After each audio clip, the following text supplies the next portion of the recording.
નમોના પવિત્ર સનાતન ધર્મ ચેનલમાં આપણું બધાને સ્વાગત છે। આજે હું ગણપતિ સંકટનાશન ગણપતિ સ્ત્રોત વિશે બોલવાની છું। આ સ્ત્રોત કરવાથી જો ધન જોતું હોય તો ધન મળે, પુત્ર ન હોય તો પુત્રની પ્રાપ્તિ થાય, વિદ્યા જોઈએ તો વિદ્યા મળે, ને સર્વ બાધા હોય આપણી દૂર થાય, ને કોઈ પણ સંકટ હોય આપણા હટી જાય। ને આ ગણપતિ સ્ત્રોત 11 વખત કરો તો તમને તાત્કાલિક ફળ મળી જાય। નારદજીનો લખેલો આ ગણપતિ સ્ત્રોત છે, પણ મને મોઢે આવડે છે એટલે હું મોઢે બોલવાની છું।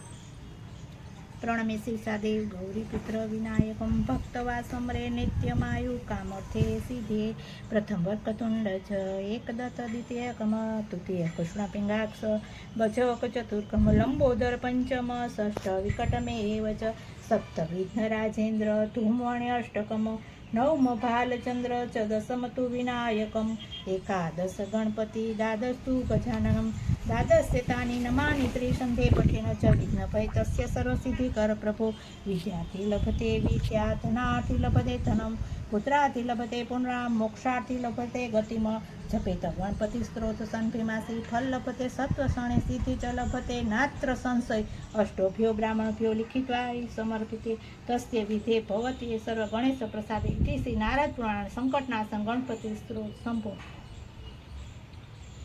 गणपति दादा विषे हूँ आज एक नानकड़ी एवी वार्ता करीश। आ गणपतिनी मंगळवारे आवती चौथ आवे, वदनी होय के सुदनी होय, अंगारकी चौथ कहेवाय ते दिवसे गणपति दादानुं पूजन करवानुं ने दूधनो प्रसाद धरी अने लाडूनो प्रसाद धरो એટલે તમારે સર્વ સિદ્ધિ મળે અને તમારે જે મનના મનોરથ પૂરા કરે એવું 100% કહું છું। તો એની વિશે આજે નાનકડી એવી વાર્તા કરીશ। બ્રહ્માજીએ એમને એક વખત ખબર પડી કે ગણપતિ તો રીધિ સિદ્ધિના દેવ છે, એટલે એમની પાસે વરદાન લેવા માટે ગણપતિ દાતા પાસે જઈ ને કહેવા લાગે, ગણપતિ દેવા આ સૃષ્ટિના સર્જન કરતી વખતે ક્યારેક ક્યારેક વિઘ્ન આવે છે અને મારી મતિ મૂંઝાય છે, એટલે મને એવું વરદાન આપો કે મારા કામમાં કોઈ વિઘ્ન ન આવે। ગણપતિ કહે, જાઓ, તમને વરદાન, મારા કોઈ કામ વિઘ્ન આવશે નહીં અને તમે સામેથી ખુશીથી કરી શકશો। એ વખતની વાત છે, ગણપતિ દાદા કૈલાસ જઈ રહ્યા હતા। તે વખતે ચંદ્રે તેમને જોયા અને હસી પડ્યા। આથી તેમને શાપ આપ્યો, હે ચંદ્ર, તને તારા રૂપનું અભિમાન આવી ગયું હોય તો આજના દિવસે હું તારું મોઢું કોઈ જોશે નહીં, અને જો કોઈ ભૂલે ચૂકે જોશે તો તેને માથે કલંક હશે। આ સાંભળી ચંદ્રને તો ભારે શરમ આવી, એ તો જળમાં રહેલા કમાણમાં છુપાઈ ગયો। દેવોને ખબર પડી કે ગણપતિએ એને ચંદ્રનો શાપ આપ્યો અને તેથી તે ચંદ્ર શરમાઈને ક્યાંક છુપાઈ ગયો, એટલે તેઓ બ્રહ્માજી પાસે ગયા અને કહેવા લાગ્યા, બ્રહ્માજીએ તો ચંદ્રને તો ગણપતિએ શાપ આપ્યો અને એને લીધે પીડાઈ રહ્યા છે, એટલે એનું નિવારણ બતાવો। ગણપતિના શાપને તો ગણપતિ સિવાય કોઈ મિથ્યા કરી શકે તેમ નહોતું, એટલે એમને પ્રસન્ન કરવા જોઈએ। પણ એમને કઈ રીતે પ્રસન્ન કરવા? એમને પ્રસન્ન કરવા માટે ગણપતિ ચોથનું વ્રત કરવું જોઈએ। વ્રત ભાદરવા સુદની કે કોઈ પણ ચોથથી આપણે આ વ્રત કરી શકાય છે। અંગારકી ચોથ કહું ને, જે મંગળવારે આવતી હોય ને ચોથી ગમે મહિનામાં આવે ને ત્યારે કરી શકીએ।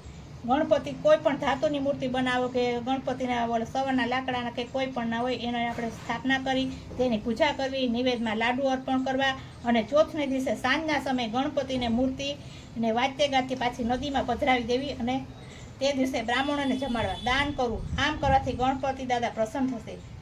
આ સંદેશો તમે ચંદ્રને પહોંચાડવામાં આવ્યો। આથી ચંદ્રે ગણેશ ચોથનું વ્રત શરૂ કર્યું અને ગણપતિને પ્રાર્થના કરવા માંડી, હે ગણપતિ દાદા, મારી અણસમજણને કારણે આ ભૂલમાં હું આડું બોલી ગયો, પણ હવે મને ખૂબ પસ્તાવો થાય છે।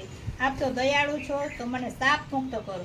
ગણપતિએ ચંદ્રની આ પ્રાર્થના સાંભળી પછી કહે, હે ચંદ્ર, આખરે તારી ભૂલ સમજાય માટે હું રાજી થઈ છું અને તારે મારા શાપથી સંપૂર્ણ મુક્તિ તો નહીં મળે, પણ શાપ જરા હળવો બનાવું છું। ભલે ગણપતિ દાદા, એટલે ભાદરવા સુદની બીજને દિવસે ચંદ્રના દર્શન કરશે, એની માથે કોઈ જાતનું સંકટ નહીં આવે। પણ જો બીજના ચંદ્રના દર્શન કર્યા વગર ચોથનું દર્શન કરશે તો તેને કલંક લાગશે। પણ ગણેશ ચોથનું કોઈ પણ વ્રત શ્રદ્ધાપૂર્વકથી કરતા હશે તો એને કોઈ પણ સંકટ નહીં આવે। ગણપતિ દાદાનું તમારું વ્રત કરા, ચંદ્રમાની જેમ સુખ શાંતિ આપજો અને સદાયને કલ્યાણ કરો। ગણપતિની આ વાર્તા ગણેશ ચોથ હોય ને ત્યારે વાર્તા કરવી ને ગણપતિનું મંગળવારે વ્રત કરવું અને લાડુનો નિવેદ તો ખાસ અર્પણ કરવા। જો તમારા ઘર પાસે મંદિર હોય તો મંદિરે જવાનું, નહીં તો આપણા ઘરમાં તો ગણપતિ દાદા હોય છે, એની પૂજા પાઠ કરવા।